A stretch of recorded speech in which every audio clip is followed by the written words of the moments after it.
Hey, what's up guys? It's Mark Petree here from Clicks Profit in Huntington Beach, back with another video for you all. Today, I wanted to talk about irrelevant clicks. Irrelevant clicks are the bane of my existence, and I really mean that. They are usually the #1 cause a campaign doesn't perform. That and paying too much money per click and using your website instead of a landing page. These are all things that waste money. But I would say probably the most common thing I see when I do an audit of campaigns are irrelevant clicks, and lots of them.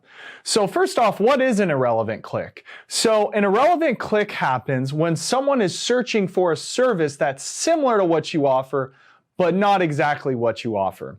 So let me give you some examples for the limo industry. One example might be someone searches taxi near me. And because you are using the wrong keywords potentially the wrong keyword match types, or you're not using a long list of negative keywords, your ad shows up. Your ad might say, limo service in New York, but just because your ad doesn't match what they search doesn't mean they won't click on your ad. And so this happens millions of times a day, every single day. So first thing we want to remember is just because someone searches for something and your ad isn't relevant to what they search for does not mean that they won't click on your ad. And I see this all the time where, an account that I audit might have just a ton of different irrelevant searches, and some of the things you're wondering, what were these people thinking before they clicked on the ad? But that's something you kind of need to remember, that many times people don't think before they click on your ad and they just click on it. When they land on your page and they find out this isn't what I was looking for, they click the back button, and that back button is what can cause you lots and lots of money. I went over some different causes of irrelevant clicks right here. So I'd like to go through that list. So the first cause of irrelevant clicks are just using the wrong keywords. Let me give you an example of that. So the other day I was auditing an account, and the keyword that was in the account was, I believe it was, it was Las Vegas to San Diego, right? So this was the keyword, and I believe they were even using a phrase match keyword. And so what they were thinking is, well, I do these runs all the time. I want more of them. So that'd be a good keyword, right? Las Vegas to San Diego, because I offer, a service, a car service, a limo service, party bus rentals, to where we go from Las Vegas to San Diego. So that's actually not a good keyword. And the reason why is that just doesn't have any intent behind it. When we're coming up with our keywords, we always want to be thinking about intent. What was this person intending? Let's see if you guys can guess. Someone searches Las Vegas to San Diego. What are they likely searching for? Directions, right? Most people are going to be searching for directions. Is there a chance someone's searching for a car service, limo service, party bus service? Probably a very, very small chance, because if someone was searching for a car service, a limo service, party bus rentals, they would actually include that search query in their search. So they would include party bus rentals, they would include limo service and car service.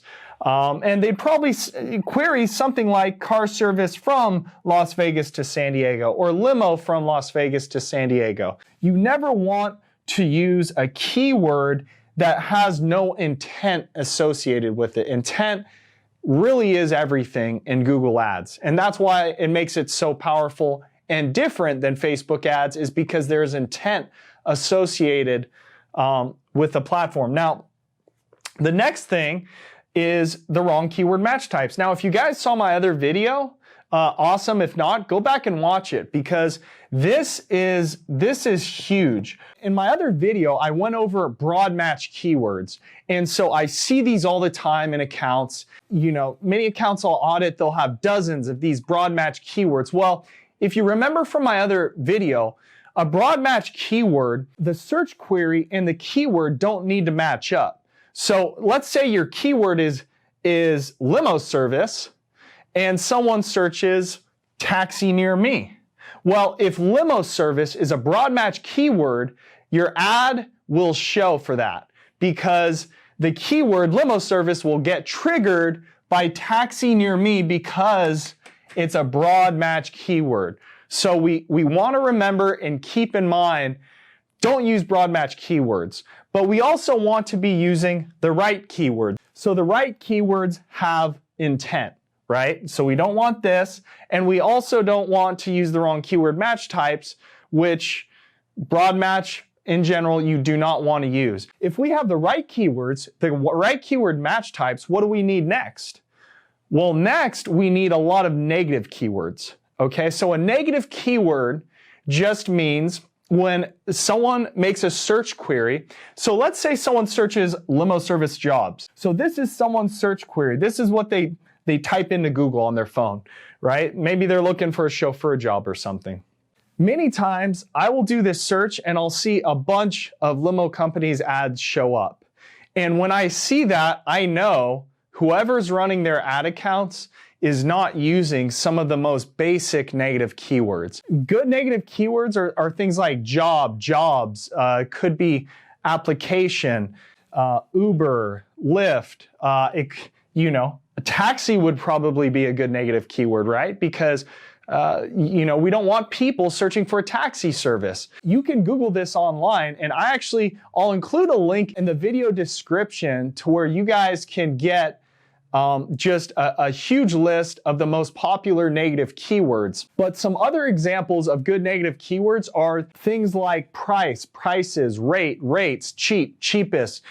Because while those might be relevant, many times you will find that people searching for that are searching for online rates or online pricing, or they might be a tire kicker, or they're just looking for the cheapest service possible, which I'm guessing for most of you, that you don't want that to be you.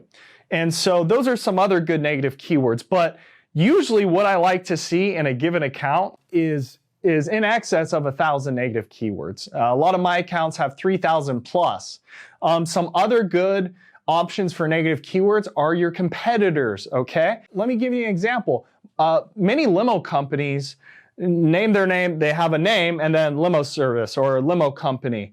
For instance, let's say my client is Mike's Limos, right? But someone's searching for Joe's limo service. Well, because Joe is using this keyword, let's say this is just his keyword in his account, so there's no jobs associated with it. So let's just say Joe has the keyword, my client Mike has the keyword limo service in his account, and someone searches Joe's limo service. Well, because my client has this keyword in his account, his ad is going to show when someone is searching for Joe's limo service. So what does he want to add as a negative keyword? He wants to add Joe's, right? So a good negative keyword for my client Mike would be Joe's with an apostrophe, maybe even Joe. Include all three. And we don't want to use the full keyword, we don't want to use the full name of the company, right? Because what if someone just searched Joe's limo? So you really, with negative keywords, you want to keep them as short as possible. One-word negative keywords are my favorite. That's a huge one, and I see this all the time where people say, no, I want to bid on my competitors. You really don't want to do that, because here's why. Many times someone will have already booked with your competitor. They're looking for his phone number. They search Joe's limo service. They click on your ad. They call you. They're like, oh, this isn't Joe. Hang up. Not only did it waste your time, but it wasted your money. So add your competitors, guys, as negative keywords. And the only time I recommend not doing this is maybe you have a massive budget and you've spent all the money you can spend on good relevant searches, and you want to start going after other things. But 99% of the time, I don't want to see you bidding on your competitors. Here's some other good examples of negative keywords. Location-based negative keywords. So for instance, let's say I'm in Los Angeles and I'm flying to New York, okay? So I'm a business traveler, I'm in LA, I'm on my cell phone. What am I going to search when I need transportation when I arrive in New York? I'm going to search something like JFK limo service or limo service from JFK to Long Island. What about those companies in Los Angeles that are using this keyword, right? Because those companies in LA are targeting the Los Angeles area for anyone that types in this keyword, right? So what you actually want to do is you want to add cities, states, state abbreviations, airports, airport codes, all to your negative keyword list. Now, if I'm a Los Angeles-based company, I obviously don't want to have San Diego on my negative keyword list, right? Because what if someone searches limo service LAX to San Diego? Then my ad wouldn't show for them. So really the rule of thumb I like to use is anything within, maybe 300 or so miles from your location, you don't want any of those cities or airports as negative keywords.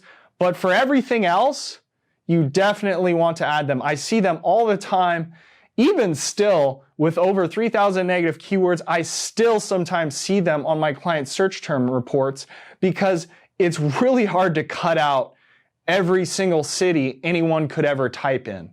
They still appear from time to time. However, I probably have a list of 500 or 600 cities, airport codes, states, state abbreviations on that negative list, which cuts down on a lot of those irrelevant clicks. And so the last one is incorrect targeting. Generally speaking, you want to be targeting people in your area, right? And so this one's pretty simple.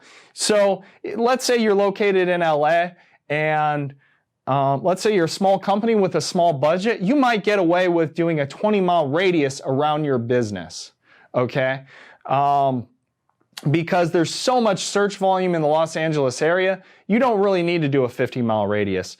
But let's say you're in, St. Louis, Missouri. Well, then you might need to do a 50-mile radius, especially if you have a larger budget. From time to time, I see people target incorrectly. One of the most common things I see is someone will target the whole United States, thinking that, well, Mark, I have clients flying in from all over the US and I want to target them. Wouldn't I target the whole United States, the whole world for that matter? I have clients flying in from everywhere. And I'm going to get into that in another video, but that's what keywords are for. Location-based keywords, that's how you target those people. Anyways, guys, use the right keywords. Make sure they have intent behind them. Number 2, don't use the wrong keyword match types, mainly broad match keywords. Number 3, use lots of negative keywords. Check out that link I have in the description and you can add those most common negative keywords to your campaigns. And lastly, make sure you're targeting correctly. I recommend typically doing a radius targeting of some sort. And just remember, you don't need to target the whole United States or the whole world. You can target people through keywords, and I'm going to get into that in another video. So anyways, guys, I hope you enjoyed the video. I hope you got value from this video. If you enjoyed it, please give it a like, give it a share, and I will see you guys next time.